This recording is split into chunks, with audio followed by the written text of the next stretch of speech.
in the Jordan. And that enables people who don't believe in miracles to say, well, that's what dammed the Jordan. So there are two possibilities. Now here, and we'll see this throughout the book, why would shouting and screaming and trumpet blasts make walls to fall down? Well, for the same reason, the vibrations. The same reason that if a soprano hits a high enough note, that glass would break. And I've seen it done. So you're given a choice to understand how this happened. It's very unlikely that all this shouting would do it, but who knows? Pardon me? And there could be an earthquake, any number, but it doesn't say that. See, that's not suggested. It gives us the possibility of the reverberations from all the noise. And we're going to see this again with other miracles in Joshua. All right, so they march around once every day for 6 days. Now, skip to verse 15. On the seventh day, they rose early at the dawn of day and marched around the city in the same manner, but this time 7 times. 7 is always the spiritual number. It was only on that day that they marched around the city 7 times. And at the 7th time, when the priests had blown the trumpets, Joshua said to the people, "Shout, for the Lord has given you the city, and the city and all its within it shall be devoted to the Lord for destruction." Now, this is going to bring up something that's very unpleasant morally from our modern point of view. Devoted in Hebrew is cherem, chet resh mem, cherem. Cherem means that when you conquer a city, you kill everyone. Men, women, children, cattle. Everyone. Today, as I've said several times, we hanged Japanese generals after the Second World War for doing exactly that. But here, we're asked to believe that God instructs Joshua to perform this atrocity.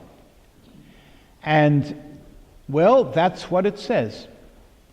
And how do we react to that? Do we think that the God that we worship today would ever give any such instructions? I must tell you I have trouble with it. And I would say that they believed that God gave those instructions. Whether he actually did or not, I don't know. But the people who wrote the book believed it. And someday maybe I'll know the answer to this. Maybe it was crucial to wipe out Canaanite society, or else, listen, because the Israelites won, today we all practice Abrahamic religions, and we have a moral and ethical society, the Judeo-Christian civilization.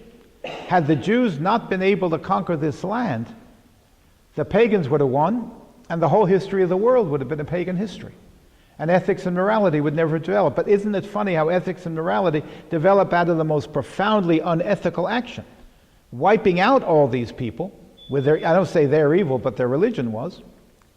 And then we can establish this new religion on the fallen remnants of theirs. But it's very hard reading for a modern person who believes in the God of love, who tells us to be kind. This is the opposite. Yes?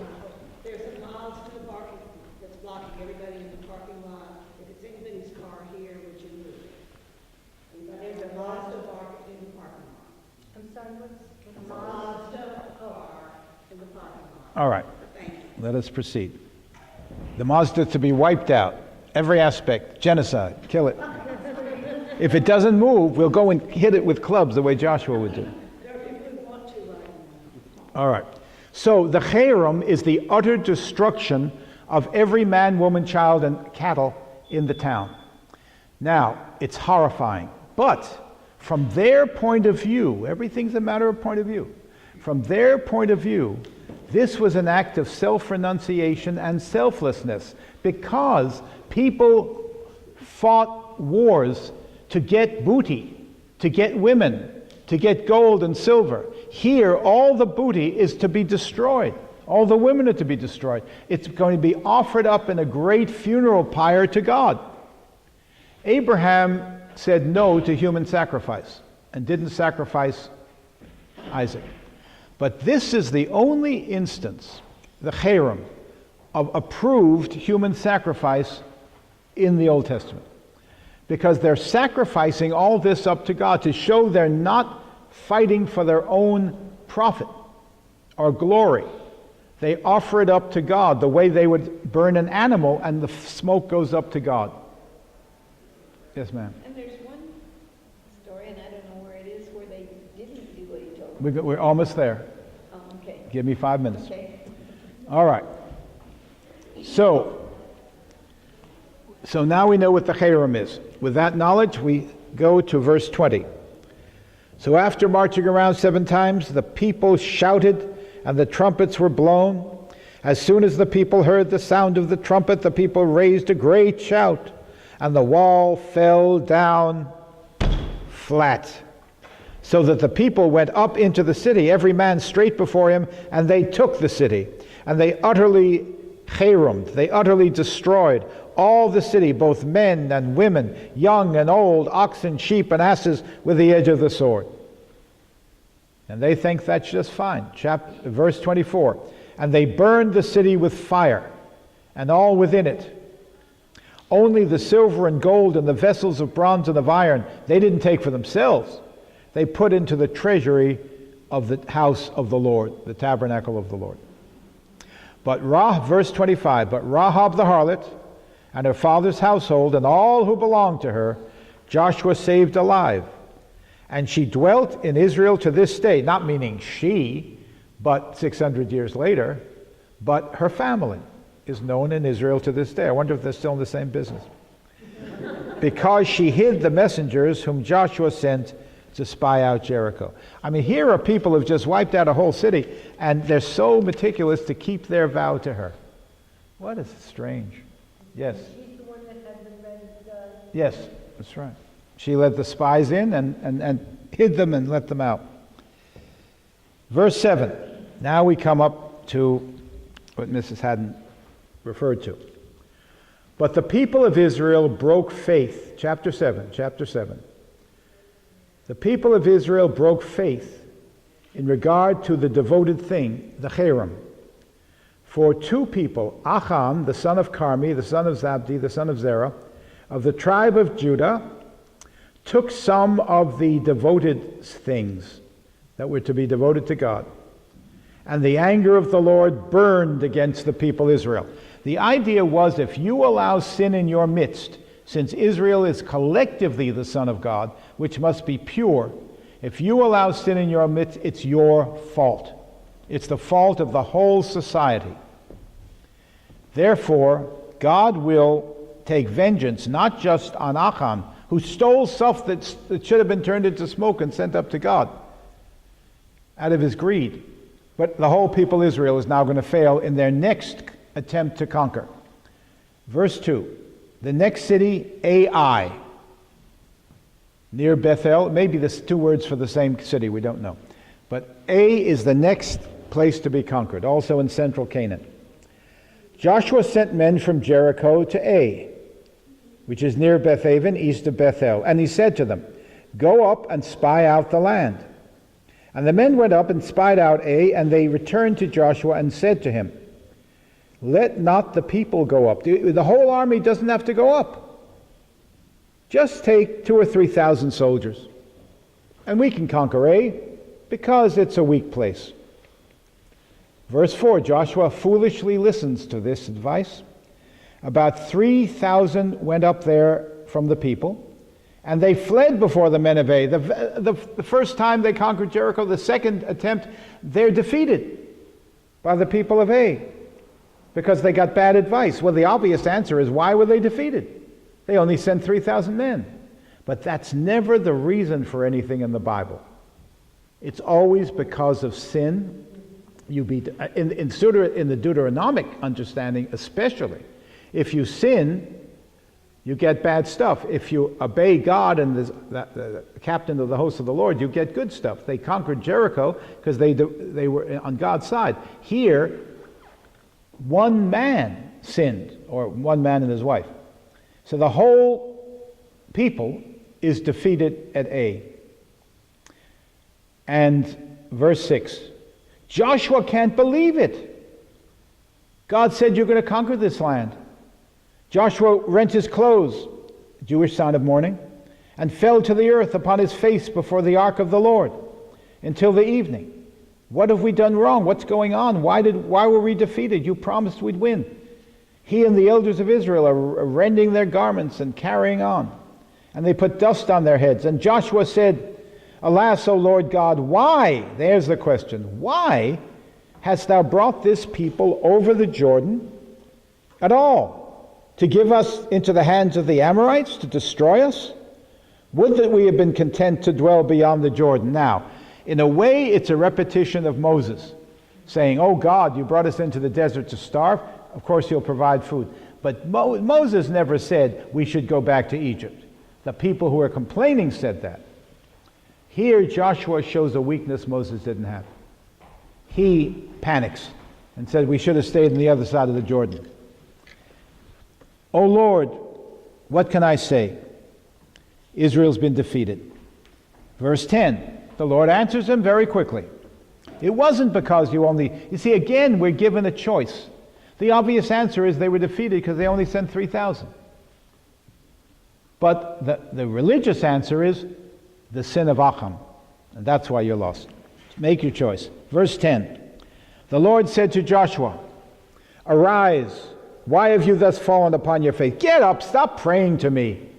Think, man. Think why this happened. Israel has sinned. If, according to the Deuteronomic view, you have a failure, it's because you sinned. Israel has sinned. They have transgressed my covenant, which I commanded them. They have taken some of the devoted things for themselves. They have stolen and lied and put them among their own stuff. That's why the people of Israel cannot stand before their enemies. Now, unless, the end of the sentence 12, destroy the devoted things from among you. Find out where they are and destroy them. So Moses goes to Israel. Verse 13, to the people, there are devoted things in the midst of you, O Israel. And that's why you can't stand before your enemies. We've got to get rid of this stuff that we stole from God, that somebody stole from God, or else we're going to continue to be defeated. That's the Deuteronomic understanding. All right, this is his plan. Verse 14. In the morning you shall be brought near by your tribes, and the tribe which the Lord takes shall come near by families. So all the tribes, the 12 tribes, will come before me. God will, in some way, we don't know how he did it, point out to Joshua, that's the tribe where the sin was committed. There'd be Judah in this case. And then all the families within the tribe of Judah will come before Joshua, and the Lord will point out which family is guilty. Then all the households in the larger family will come before the Lord, and the Lord will point out to Joshua which household. And then we'll take the people of that household man by man, and God will point out to Joshua who is the guilty party, who has transgressed the covenant. Well, they do all of that. And verse 18, Achan, the son of Carmi, was taken. Verse 19, Joshua said to Achan, my son, sounds so friendly, wait till you see what happened. Give glory to the Lord God of Israel and render praise to him, and tell me now what you have done. Do not hide it from me. And Achan answered Joshua, he's totally crestfallen. Of a truth, I have sinned against the Lord God of Israel. And this is what I did.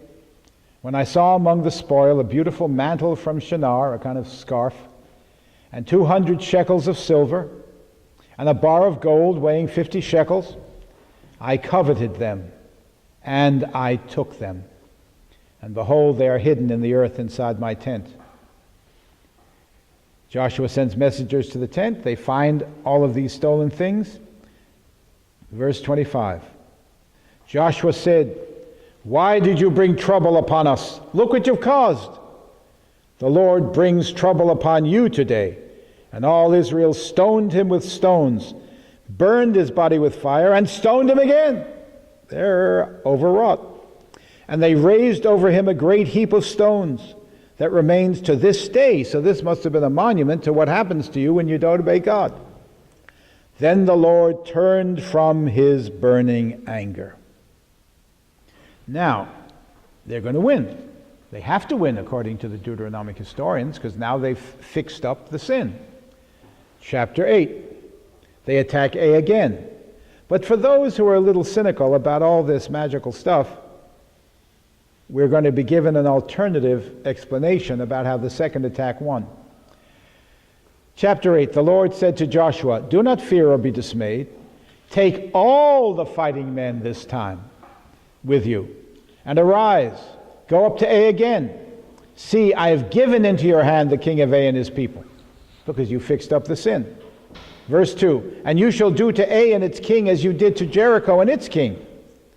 But there's a little difference. You burned everything in Jericho. Now to reward you personally, I tell you, you can take spoil for yourself. Usually they can't with the Hiram, but this is different. Verse 3, they're going to kill everybody, but they can take some stuff for themselves. Verse 3, so Joshua arose, and all the fighting men to go up to A. And Joshua chose 30,000 men, not 3,000, but 30,000. So from an earthly point of view, in terms of military strategy, that's why the second attack was successful. 30,000 as opposed to 3,000.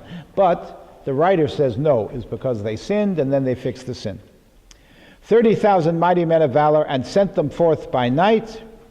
And we don't have to talk all about the battle. Let's just look at the conclusion. Verse 26. And in this second attack, all the way up to verse 26, Joshua did not draw back his hand with which he stretched out the javelin against A until he had utterly destroyed all the inhabitants of A. So 30,000 works where 3,000 didn't, or it works when you're not stealing for yourself. You can take for yourself if God gives you express permission. And there's another heap of stones to commemorate the victory, and it stands there.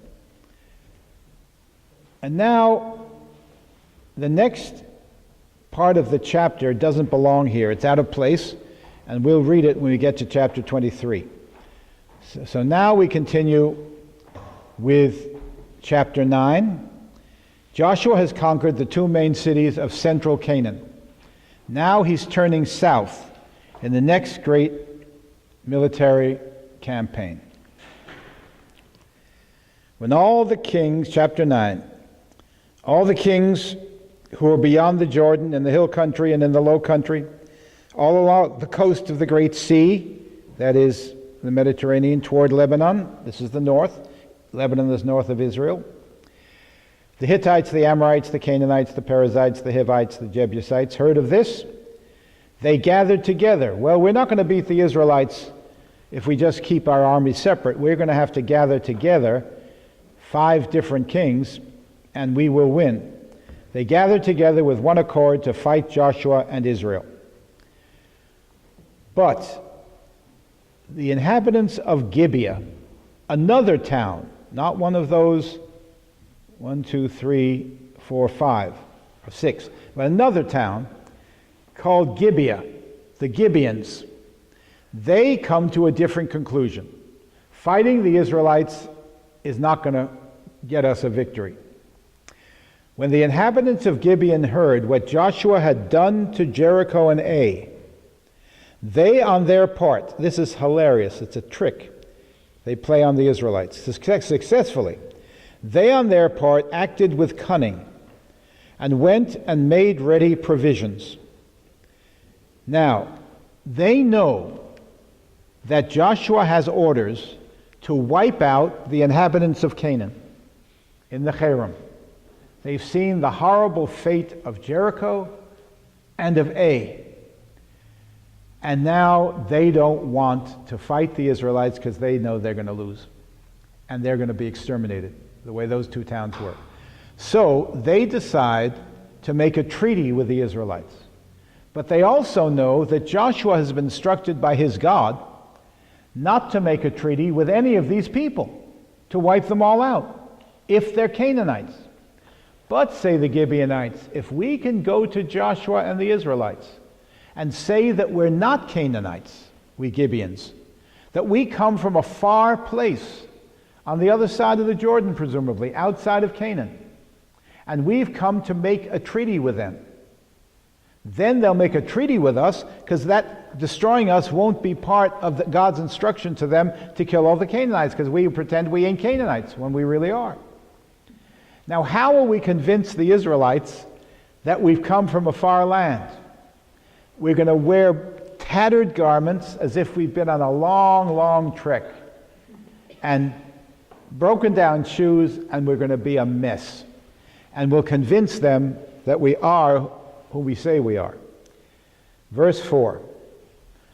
On their part, chapter 9, verse 4, they acted with cunning, and went and made ready provisions, and took worn out sacks on their asses, and wineskins worn out and torn and mended, with worn out patched sandals on their feet, and worn out clothes, and all their provisions were dry and moldy. And I have to tell you a story. My grandmother was a wealthy woman, and she had a lace tablecloth from her grandmother, who was born here in Charleston, her mother born in Charleston. It brought all the way up to Yankee Land, and she loved that. And she moved from one apartment in New York to another, and she sent that tablecloth out to a master cleaner who cleaned only the finest stuff. It came back, and she tried to put it on the table, and it was half the size. So she sued him. My father, her son-in-law, was the lawyer that she chose for her crackpot cases. And so he said, she said, he shrunk my tablecloth. He said, well, it's a petty little case, but you certainly should collect. It's a great antique lace thing. And they went to court. Now the man who owned the cleaners owned a whole chain of cleaners. He was a very wealthy man. Both my grandmother and he arrived in court in tatters. My grandmother carried an umbrella and wore a man's old hat, because she thought poor people, that's how they dress. He was dressed worse than she. And the judge said, "You're Mrs. Sinkoff of 880 Fifth Avenue?" She said, "Yes." "And you're the man who owns the chain of French cleaners?" "Yes." And he said, "This is absurd." But my grandmother won, because it had in fact shrunk. Or it looked like that. On the way back from the court, where my father said, "Well, Ethel, I hope you're successful that we won the case. But don't call me anymore. I have bigger cases than this." And she said, "Oh my God, I bought a new table. That's why it didn't fit." And he said, "For God's sake, don't ever tell anybody." So those are the kinds of cases he brought. But I tell you this, that she brought to him all this life. She sued the city of New York because she had a wall in her living room, beautiful living room, with an 18th century tapestry from floor to ceiling and wall to wall. And carpet beetles invaded it. So she sued the city of New York because they allowed the carpet beetles to destroy her tapestry. She didn't win that one. All right. Someone took her case? It wasn't my father. All right, but it's so hilarious. They did the same thing. Maybe she knew the Bible better than I think she did, because these people dress in tatters to prove they've come on a long trek. So all their provisions were dry and moldy. Verse 6. And they went to Joshua in the camp at Gilgal and said to him and to the men of Israel, "We have come from a far country. So now make a covenant, a treaty with us." There's no reason why he shouldn't, because they're not Canaanites. God didn't tell him not to make treaties with non-Canaanites. But the men of Israel said to the Hivites, "Perhaps you live among us, then how can we make a covenant with you?" I guess it shouldn't say Hivites, it said Gibeonites. And they said to Joshua, "We are your servants. We'll be your servants if you make a covenant with you." And they said, wait a minute, where do you come from? And they said, verse 9, "From a very far country your servants have come, because we've heard about the Lord your God who's given you victory, and we want to be your allies." Well, Joshua said, "Sure, we can use allies as long as they're not Canaanites. And verse 14, Israel shared a meal with them, but did not ask direction of the Lord. If they had asked God, he would have said, these guys are phonies, they're Canaanites from the Canaanite town of Gibeah. But the Israelites, for once, don't consult the Lord. And so without consulting him, they believe what the Gibeonites say. Verse 15, Joshua made a peace with them and made a covenant with them to let them live. And the leaders of the congregation swore to them. So now the Gibeonites are under the protection of the Judeans, the Jews. Now that's, the Book of Mormon has the same story, where you have that group that buried their arms, and then they're attacked by the bad guys, and others have to go to their defense because they make a kind of treaty with them. Yes, sir. Reminds me a bit of the story of Jethro. In what way? He comes to Moses, he goes, now I know your God is God. Yes, at a certain number of non-Israelites who come to Moses and Joshua and say, we've heard about the great things you've done.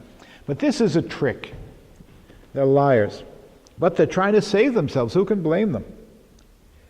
Now, verse 16. So, in a society where most agreements were made verbally, it doesn't say they wrote anything down, it's made verbally, and once you give your word, it is absolutely ironclad. So, verse 16. At the end of 3 days, after they had made a covenant, a treaty with the Israelites heard, these people are our neighbors. They're Canaanites, people we think God wants us to destroy. But they can't do a thing about it. Verse 18, the people of Israel did not kill them, because the leaders of the congregation had sworn to them by the Lord, the God of Israel. Once you say, and remember, thou shalt not take the name of the Lord of God, our God in vain. We think it just means you're not supposed to say, forgive me, something like, God damn it. Well, we shouldn't, because that's not nice, but that's not what it means. It means if you take an oath in the name of God, you had better be telling the truth, or God help you. You can invoke the name of God in the Old Testament. Jesus said not to, but in the Old Testament you can, as long as you're telling an absolute truth. So they had sworn to them by the Lord, the God of Israel. Just because they were given misinformation, you could break a contract today because it's based on misinformation, I think, but not then. Then all the congregation murmured against the leaders. You were taken in, you idiots. But all the leaders said to all the congregation, the people, we sworn by the Lord. What the heck do you want us to do? It's more important, so we won't kill these people. They said they want to be our servants anyway. They'll be a servant class. But we'll treat them well and we'll protect them if they're attacked. All right, and that's what happens.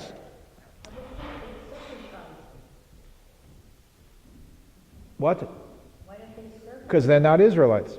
They're an allied nation, allegedly from a far place, but now they turn out to be Canaanites. They're not interested in converting them, the Canaanites. They're interested in killing them. Now the fact is, when we get to Joshua 23, he will say that the covenant with God that we are reaffirming, it's a covenant renewal ceremony, is made with the native born and those who sojourn amongst us.